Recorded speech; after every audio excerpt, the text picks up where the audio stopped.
L'immunopsychiatrie, pour être vraiment extrêmement simple, c'est le lien étroit qui émerge de plus en plus entre les dérèglements du système immunitaire et les troubles psychiatriques. Quand on regarde de près, ça fait très longtemps, quasiment un siècle, qu'on a déjà un lien qui a été établi avec des épidémies de virus qui ont conduit à des épidémies de troubles psychiatriques.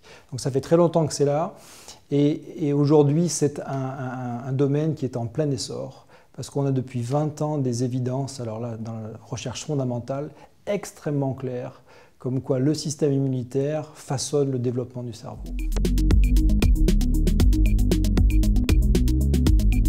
Les techniques sont essentielles pour la compréhension du mécanisme de fonctionnement du cerveau, mais avec ça, l'évolution des techniques aussi. Et alors, il serait très difficile de dire qu'il y a une technique qui aujourd'hui a permis à l'immunopsychiatrie. L'immunopsychiatrie, elle bénéficie de toutes les avancées dans le domaine médical, dans le domaine de la recherche génétique. Nous, à titre spécifique, on a vraiment mis l'accent sur le développement de l'imagerie cellulaire. Là aussi, ça a été plusieurs prix Nobel dans les 20 dernières années. Ça nous permet de regarder les protéines dans une cellule vivante, dans un réseau vivant. Et donc récemment, on a utilisé ce qui s'appelle le suivi de molécules uniques. C'est-à-dire qu'on va à l'échelle d'une molécule, on la suit et on la regarde dans un tissu vivant. Et ce que ça a permis de montrer, c'est qu'une molécule, elle ne fait rien sans son environnement, elle est totalement sensible à son environnement. Et qu'on peut changer son environnement, un acteur, un interacteur par exemple, et qu'en changeant ça, ça va agir sur la protéine qui est à côté, un jeu de dominos. Et donc d'aller à l'échelle de la molécule, on s'est rendu compte que beaucoup de protéines, de molécules parlent entre elles et que des molécules du système immunitaire et du système neuronal de la transmission de la synapse peuvent comme ça, l'une et l'autre, s'influencer très rapidement au niveau des neurones, au niveau de toutes les cellules du cerveau.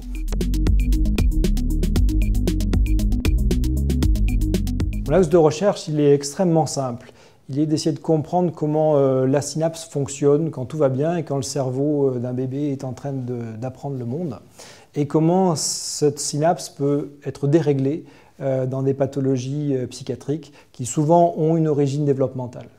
Et donc on utilise l'imagerie super résolution, on regarde les récepteurs dans un tissu vivant pour essayer de comprendre comment ça s'organise et ça se désorganise. Et donc on a pu faire deux avancées majeures. La première, c'est que les récepteurs dans une synapse, ils ne sont pas là longtemps. Ils passent, ils rentrent, ils sortent. Et ça va beaucoup plus vite que tout ce qu'on pouvait imaginer il y a une vingtaine d'années. Donc c'est un changement de paradigme. Il faut qu'aujourd'hui on considère que la transmission de l'information dans le cerveau, ça repose sur une dynamique moléculaire de protéines extrêmement rapide. Donc c'est quelque chose qu'on n'avait pas envisagé.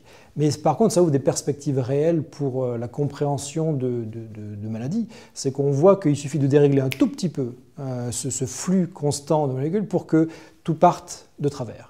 Et donc c'est l'exemple qu'on a utilisé avec l'auto-immunité, où on voit que les auto-anticorps ne bloquent pas les récepteurs. Le récepteur il peut toujours être activé, mais par contre il n'est plus au bon endroit. C'est-à-dire que vous pouvez booster votre voiture, lui faire le plein, mettre un V8 et super pneus.